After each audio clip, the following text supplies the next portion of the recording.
Welcome everyone to Throwback Gaming's Let's Play of By Moonlight, Part 4. Last time we did a bunch of different things and we chose which romantic path, or I guess friend path we want to take. And we decided to go with Marrow and Seba, because hashtag Seba life. Just kidding.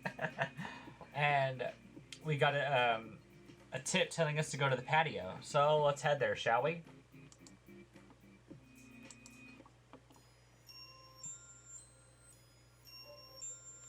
Interesting. It's like some Alice in Wonderland stuff. Excuse me. Even though you already know what Jones magic simulates... Oh, that... Okay, so it's not actually daytime. It's just Jones magic making it look like it's daytime. Interesting. It's still bizarre seeing such a quaint patio and what looks like an afternoon at 9 at night. That's cool. Marrow sits down and cracks open a book while Seba curls up on the grass. A soft breeze ruffles your hair and you breathe in deep to gather your thoughts before starting. Clearly Hans and his mystery companion are no longer here, but maybe they left something behind. Director's note: for investigating scenes, hover over different parts of the screen. This gives me like mystery case file vibes. If the cursor changes from the cute baby ghost to a regular pointy cursor, click to investigate. Okay, what's this deal right here? Nothing. But down here. Okay, the chairs.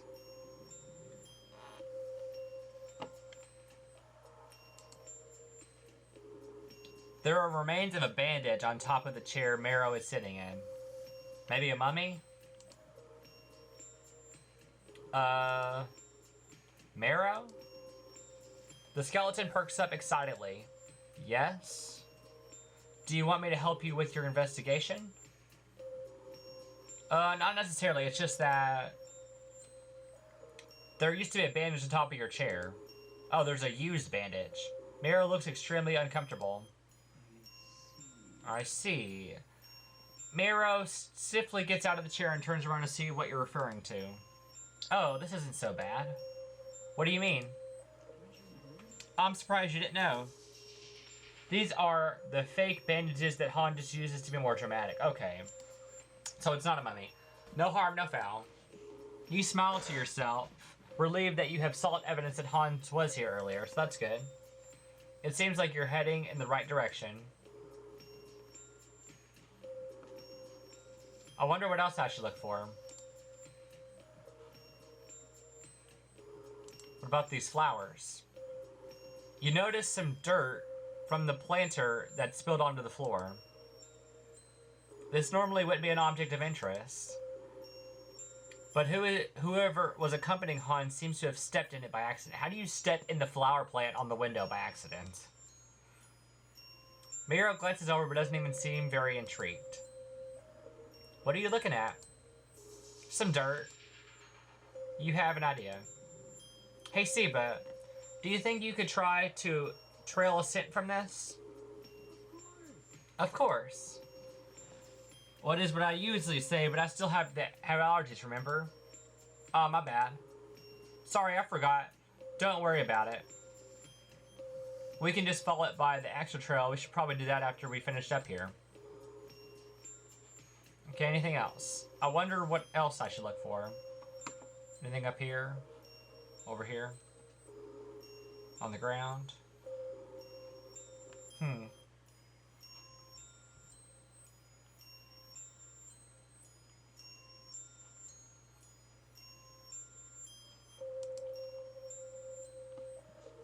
You see something glint slightly in the corner of your eye. You shield your eyes from the counterfeit sun to try to get a better look at it. But it seems to be tangled up in some of the branches and just beyond your field of vision. You stretch out to grab it, but it is unfortunately out of your reach.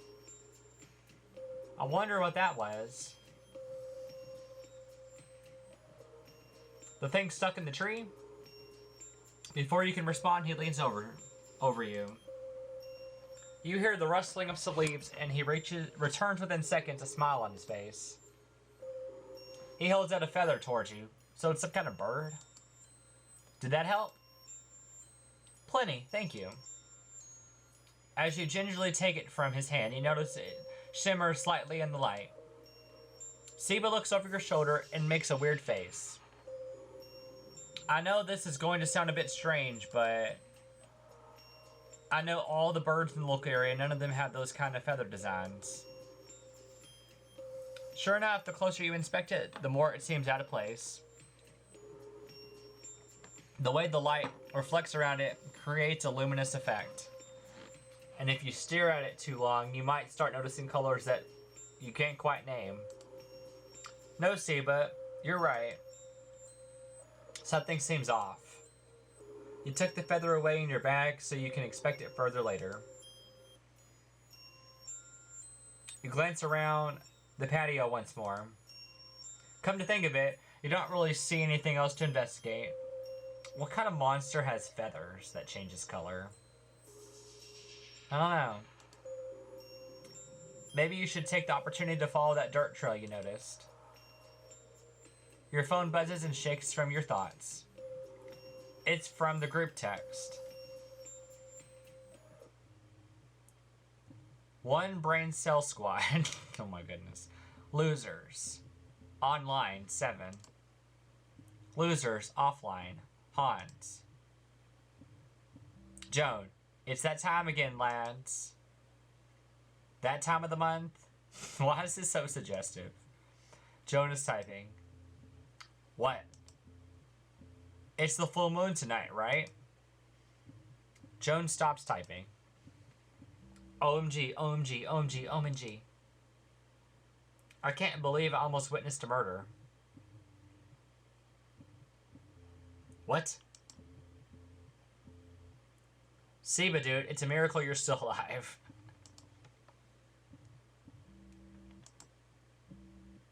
As I was saying, it's time for... Joan started typing.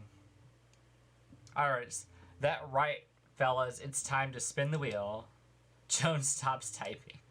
Already? That's... the Wheel of Fortune. It's here. He... Surprising, I thought it was on a different weekday. Oh my goodness.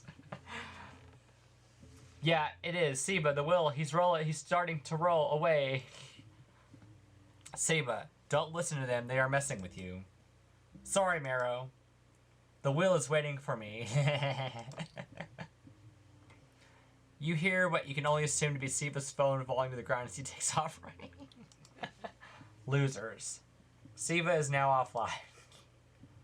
Offline, Hans. Seba. Joan. I honestly can't say I'm surprised at this point, shaking my head. How does Seba fall for this so frequently? Don't be mean to Seba. How long do you think it's going to take until he tires himself out? Buddy. Marrow. I'll grab some water for him on the way over. Maybe you should just head back. You walk into the increasingly familiar dining room area and see Joan sitting at the table with a bowl of fresh popcorn. She waves you over while she tosses another bite into her mouth. You pull up a chair and sit down across from her. Mind if I have some? She gives you a short laugh and holds the bowl out towards you. I was about to ask if you wanted to share, be my guest. Thank you. You grab some and chew a kernel thoughtfully, glancing around the room. Excuse me. Where's Seba? I could have sworn I saw him sprinting past me on the way over. You hear a muffled voice that you can't quite understand. Only to look down and see Seba lying face down on the ground. What? Joan swallows. Ah, he says that the floor is helping him cool down. She immediately throws back another handful of popcorn. Seba reluctantly flips over. Does he want belly rubs? Ah, that felt good. He's a mess. He pauses. I'm pretty sure I saw Buddy writing another message on the way over. What do you want to bet? It's another love letter. As if on cue, you hear a thump from someone hitting the doorframe. You turn towards the sound and see the Dullahan run into the room. Back away slightly and then try again. Try moving to the right. But he hits the doorframe again and looks, despite having no facial expression betrayed. Your other right or more to the right? This is gonna be a stupid...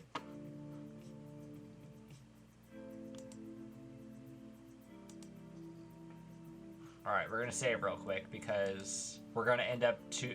Okay.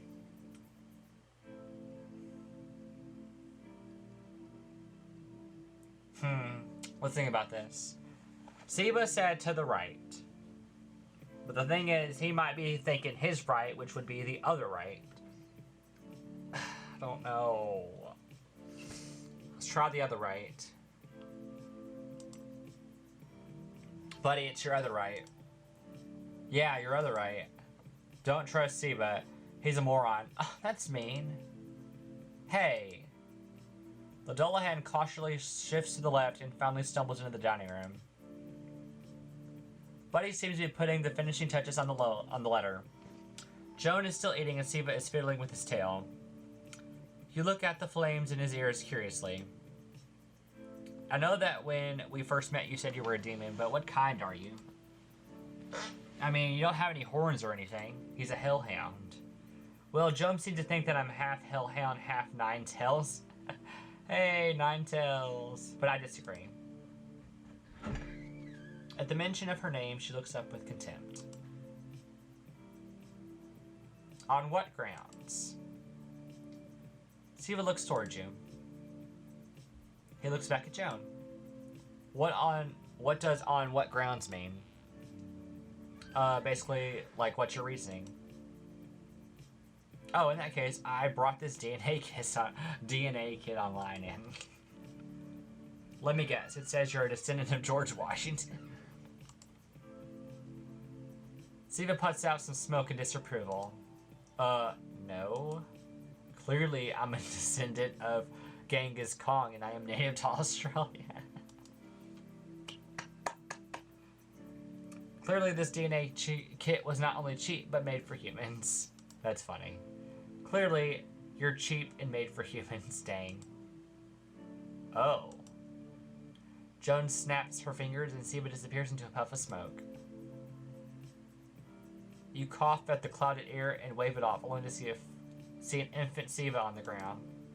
He starts crying and she gives you a kind smile. I'm terribly sorry you had to hear that. Children can be such a handful. Now then, let's see what Hans has to say. Seba will turn back eventually, right? You quietly know that you should never aim to make Joan upset. You walk over to the kitchen and see Buddy / Hans came up this time.